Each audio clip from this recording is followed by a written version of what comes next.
In my exploration of angels, there's this angel that has avoided being named to me until now. What I've been finding out is he is probably the most misunderstood, shunned creature of God out there. With nicknames like Shadow of God, is it any wonder why this angel is surrounded by controversy? Is he a fallen angel or one of the Seraphim order doing God's work in secret? Did he in fact build the Ark of the Covenant? Let's get into it. That's right. First off, the basics. I found this from Digital Bible. Bezaliel, whose name is Hebrew in origin and means shadow of God, is often mentioned within esoteric and Jewish mystical traditions.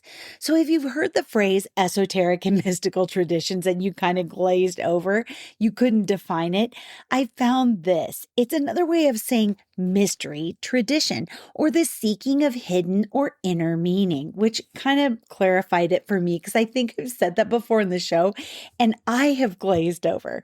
But back to the angel or shadow of God at hand. While some sources suggest that he is a fallen angel, others propose that Bezaliel is an archangel who belongs to the order of angels known as the Seraphim, famous for their 6 wings and their close proximity to God.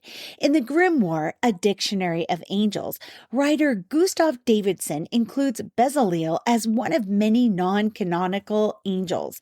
In some interpretations, Bezaliel is portrayed as an angel who fell from grace, although the specifics behind his fall are not elaborately explained. Okay, you know me. I was seeking more information and I found it on YouTube. Mythcast from YouTube asks this: what if there was an angel so mysterious, so powerful, and so hidden that even heaven and hell don't fully understand him? Meet Bezaliel, the 13th Watcher and the Angel of Shadows. So in this short video, linked in the show notes, of course, they say that Bezaliel is mentioned as one of the Watchers, the 13th Watcher, to be specific. Because of the nature of his work, he is not accepted into heaven or hell and is begrudgingly envied by the other angels for the secret tasks that he sets about doing for God in the name of God. Mentioned in the book of Enoch, a book banned from the conventional Bible, he is a figure of great mystery and intrigue. I found more from Reddit, of course, right? His features are shrouded in darkness by a cloak that he wears at all times, and no method thus far has been able to reveal his face. He carries a sword that no one has ever seen him unsheath, and a book that no one else has ever read, neither of which can be opened by any person besides him. Neither of these were present at the time of his fall, which confuses angels and demons alike. Bezaliel can manipulate darkness, and he can make it tangible and very, very deadly. He can also summon shades and compel them to do his bidding. Lastly, he can teleport between areas of shadow and become nearly invisible within them, though looking carefully enough will show that something is there, apparently. Bezaliel speaks tersely, using few words and short sentences, not because he's stupid, but because he dislikes wasting time. He will serve any demon or human who can offer him a fair deal, but he also has a talent for making the other people regret it somehow. Divine sight. Bezaliel can see the divine beings, angels, deities, holy spirits, and even the psychopomps and their actions and possess or gather divine knowledge. They are also able to see divine or mystic realms and perceive the world on many different planes of existence. Knowledge and manipulation. Bezaliel can create, shape, and manipulate any and all information and knowledge. They can insert new knowledge into the universe that becomes established fact and reality, or destroy it to do the opposite. An enemy could be made to forget how to walk, while an ally could be given the knowledge of an enemy's weaknesses or mastery of a fighting skill. And it led me to this question: was Bezaliel the entity behind behind the making of the Ark of the Covenant? Well, a lot of sources say yes. I found this from Wikipedia, which is a combination of multiple sources. Find links to the entry in the show notes, please. In Exodus 31, 1 through 6, and chapters 36 through 239, Bezaliel, which they spelled in 3 different ways, was the chief artisan of the tabernacle and was in charge of building the Ark of the Covenant, assisted by Oholiab. The section in chapter 31 describes his selection as chief artisan in the context of Moses' vision of how God wanted the tabernacle to be constructed, and chapters 36 to 39 recount the construction process undertaken by Bezaliel, Oholiab, and every gifted artisan and willing worker in accordance with the vision. Okay, if I said Ark of the Covenant and your mind flitted to Raiders of the Lost Ark, well, you are definitely my kind of person. But here's a physical description of the Ark from the Bible. According to the book of Exodus, the chest was built of acacia wood. It measures 2.5 cubits long, 1.5 cubits wide, and 1.5 cubits high. This translates, thankfully, to roughly 45 inches long, 27 inches wide, and 27 inches high, which is so much smaller than I actually pictured in my head as a kid, probably because of Indiana Jones. But I'm sorry to interrupt the Bible. The wooden box was overlaid with pure gold, both on the inside and the outside, and was finished with an ornamental golden border around the top rim. 4 solid gold rings were attached to the 4 feet of the ark, 2 on each side. So that's quite the work of functional art, isn't it? And then there's the lid of the ark, which is known as the mercy seat. Okay, I feel like when I was driving with my dad in the car, the mercy seat was the way, way back part of our Datsun station wagon. I hadn't heard of that term, though, mercy seat, until I was doing this research, but here's a bit more detail. The lid of the ark, known as the mercy seat or atonement cover, was not made of wood, but was crafted from solid, pure gold. God promised that he would meet with the Israelites from above the mercy seat and speak to them, quote, from between the 2 cherubim, and that's from Exodus 25:22. This means that the lid of the Ark of the Covenant served as nothing less than God's throne upon the earth, and no description of the ark would be complete without mention of the cherubim. This comes from Pastor Russell McKinney's blog. Atop the cover were 2 golden cherubim, hammered out of the same single piece of gold as the lid itself. The 2 figures faced one another with their wings spread outward and upward, overshadowing the mercy seat. End quote. The ark was seen as too precious and hallowed to be touched by human hands, so there were poles that were used to lift and carry it. Remember I mentioned the gold rings earlier? Inside the ark, though, were found stone tablets inscribed with the 10 Commandments. They were etched on both sides of those tablets, by the way, and they were replacements for the first ones that Moses kind of had a tantrum and broke. But that wasn't all of the ark's precious cargo. According to the New Testament's book of Hebrews, the ark also contained a golden urn filled with manna and Aaron's staff that had miraculously blossomed. If you hankered to read more about where that ark went, how it was lost to time and maybe found and maybe lost again and maybe found again but not able to be dug up for political reasons, check out Reverend McKinney's blog series that I've got linked to in the show notes. It was a fun rabbit hole to go down. So let's refocus again for a moment on this fascinating angel. The name Bezaliel means in the shadow or protection of the god El. Bezaliel is described in the genealogical lists as the son of Uri in Exodus 31:1, the son of Hur of the tribe of Judah, and that's from 1 Chronicles 2:18, 19, 20, and 50. He was said to be highly gifted as a craftsman, showing great skill and originality in engraving precious metals and stones stones and in wood carving. He was also a master craftsman, having many apprentices under him, whom he instructed in the arts. According to the narrative in Exodus, he was called and endowed by God to direct the construction of the tent of meeting and its sacred furniture, and also to prepare the priest's garments and the oil and incense required for the service. He was also in charge of the holy oils, incense, and priestly vestments. Caleb was his great-great-grandfather. In the rabbinic literature, I found this. The rabbinical tradition relates that when God determined to appoint Bezaliel architect of the desert tabernacle, he asked Moses whether the choice was agreeable to him, and received the reply, "Lord, if he is acceptable to thee, surely he must be so to me." At God's command, however, the choice was referred to the people for approval and was endorsed by them. Moses thereupon commanded Bezaliel to set about making the tabernacle, the holy ark, and the sacred utensils. Moses mentioned these in somewhat inverted order, putting the tabernacle last. Bezaliel sagely suggested to him that men usually build the house first and afterward provide the furnishings, but that inasmuch as Moses had ordered the tabernacle to be built last, there was probably some mistake and God's command must have run differently. Wow, that is a hard conversation to have. Imagine having a conversation with Moses saying, "I think you got this wrong. You might not have heard God right." Whew, that takes some guts, right?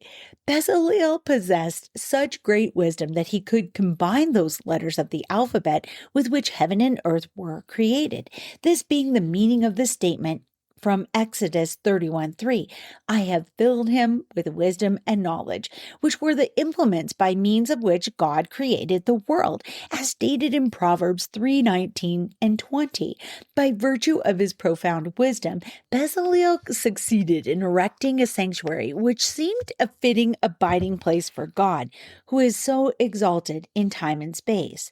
The candlestick of the sanctuary was of so complicated a nature that Moses could not comprehend it, although God twice showed him a heavenly model. But when he described it to Bezaliel, the latter understood immediately and made it at once, whereupon Moses expressed his admiration for the quick wisdom of Bezaliel, again saying that he must have been in the shadow of God when the heavenly models were shown him. Bezaliel is said to have been at least 13 years of age when he accomplished his great work. He owed his wisdom to the merits of pious parents, his grandfather being Hur and his great-grandmother Miriam. He was thus a grandnephew of Moses. Wow, that is an interesting fact. And on top of it, if he truly is kind of an angel that saddles heaven and hell and lives in the shadow of God, we always hear about there's two angels that the Bible seems to suggest, and really very specifically in many places, it was a human being before they were an exalted angel. And Bezaliel seems like he's kind of in that pool of people. So Bezaliel comes with a legacy. The Bezaliel Academy of Arts and Design and the Bezaliel School Art Movement in Israel are both named after this mighty angel. I found more on the Bezaliel Academy of Arts and Design because I was so fascinated. It's a public college of design and art located in Jerusalem, established in 1906 by Jewish painter and sculptor Boris Schatz. Bezaliel is Israel's oldest institution of higher education and is considered the most prestigious art school in the country. It is named for the biblical figure Bezaliel, son of Uri, who was appointed by Moses to oversee the design and construction of the tabernacle. The art created by Bezaliel's students and professors in the early 1900s is considered the springboard for Israeli visual arts in the 20th century. Bezaliel's 460,000 square feet of main campus is located adjacent to the Russian compound in the city center. The architecture department remains at Bezaliel's nearby historic campus. As of 2023, Bezaliel offers 10 bachelor departments and 5 master's programs. It employs more than 500 lecturers and enrolls close to 2,500 students. That's pretty impressive. Oh, and before we close, I just had to talk about something that I hinted to in the beginning, the lost chapter of the Watchers. Rumor has it there was one section of the book of Enoch that's been hidden away, called the lost chapter of the Watchers. I had to know more, and I did a deep dive, and I am going to link you to the complete book of Enoch in the show notes because you basically have to read the entirety of it to kind of understand all of the secret knowledge of the book of Enoch. Because remember, Enoch is one of those books that they have not allowed to be in the Bible. Apparently, it is in certain Bibles still, and it was in even the Catholic Bible for hundreds of years before it was taken out. In non-canonical texts, most notably, like I said, the book of Enoch, Bezaliel is listed as the 13th watcher and one of the 20 leaders of the fallen angels. And in the Gregory, in modern mythos, such as Peter Moorbacher's Angelarium art project, he is conceptualized as the angel of shadows.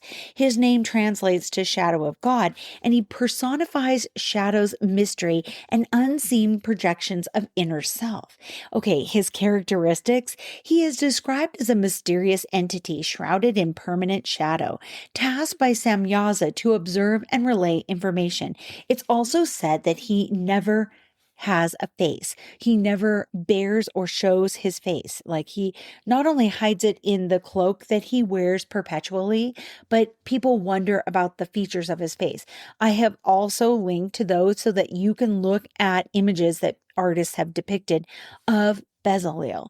And I encourage you to explore more about this very interesting, very mysterious, and very unusual and I don't know, compelling, because he kind of saddles the darkness and the light angel. You can check out the breakdown on Angelarium, which I've linked to in the show notes, or read his mythological origins on that Wikipedia page. I hope you enjoyed my little spontaneous deep dive into Bezaliel, and he has been a fascinating figure for me to start calling into my life because I find that the answers that he gives me really they're very curt. They're very cut through the BS. And here's the truth. And I'm not going to sugarcoat it. And you said you wanted it, so here it is. So I kind of like the straight speaking version of this angel. It's very compelling to me. Until next week, please stay curious. And you know I love you so, so much. Hey, I have a little tail end to this because after I hit the stop button, I just was fascinated more with Bezaliel, and I wanted to make sure the links were good that I had put in the show notes. But I found this. I wanted to know more about his mysterious side and if there were any like symbols, colors, and crystals that were associated with him. This is what I found. Mystery and the unknown. Bezaliel personifies the shadows, darkness, and shades in creation. He represents the space where natural understanding fails and intuition or imagination takes over. I feel like he would be connected to dream life because of that, right? And divine sight and knowledge. He is associated with the manipulation of knowledge and the ability to perceive the world through different planes of existence and divine realms. He is the keeper of secrets. He is often portrayed as a scribe, an accountant, or silent observer who guards knowledge that is hidden from both angels and demons. The symbols that they associate with him are the unseen book. He is typically depicted carrying a small leather-bound book on his belt, which remains sealed and unread by any other entity. The sheathed sword that I mentioned earlier. A sword hangs at his side that no one has ever seen him draw, symbolizing his latent power or controlled force. Shrouded or winged silhouette. His primary symbol is an obscured silhouette. His physical features are constantly shrouded in darkness, with the only defining feature being his eyes. Wow, that's interesting. Shades of black and gray are some of the colors that are most associated with Bezaliel. Deep shadows, charcoal, and dark grays are his primary signature, representing the shadow of God. While his body is dark, his eyes are known to flare with a stark, bright, or blinding white light when he is under stress or manifesting his power. Deep purple and indigo also have an association with him. These mystical colors are sometimes used in invocation rites to represent clairvoyance, psychic awareness, and hidden dimensions. And then I asked about crystals and stones. And what was called out for him are the beryl family. The mineral beryl, in all its versatile forms, is closely tied to Bezaliel due to its metaphysical link to protection, the heart chakra, and balance. Then there's black obsidian, used for grounding, scrying, which is divining the future, and absorbing negative energies or shielding against the unseen. Labradorite, known as the stone of magic, its iridescent, dark flash of colors, similar to a shadow, aligns with the unseen realm and divine sight attributed to Bezaliel. And finally, the amethyst, a stone associated with spiritual protection, higher consciousness, and connecting with divine realms. And also they do mention that he is associated with woodworking and gold or bronze, which is very interesting. So thanks for letting me interrupt your peace and quiet at the end of the episode with some more facts about Bezaliel. I am just so fascinated. I'm probably going to be dropping more facts in future episodes because what an interesting, intriguing figure. Really, until next time, stay curious. I love you.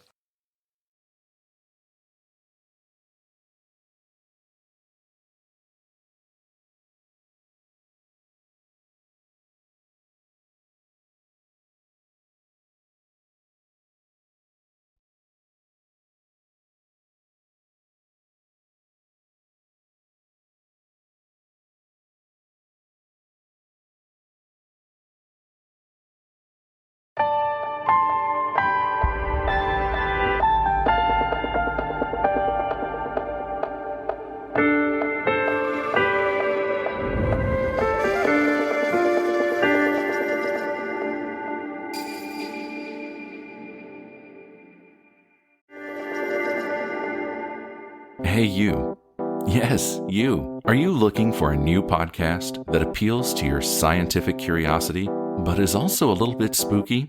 Show me how I died in a past life. Well, look no further, because this cat is where it's at. He had concerns about the ethics surrounding AI, feeling they had achieved consciousness. Curious Cat Podcast examines the shadowy space where science and the supernatural collide. Listen every week with your host, Jennifer Holtz, as she and her guests explore what it means to be a soul in a meat suit. We were healing karma together. They were all kind of predestined to resolve something. Listen on all your favorite streaming apps and continue the conversation on Twitter at CuriousCatPodCA, or find Jennifer and all her links at Jennifer L. Holtz, spelled HOTES.com.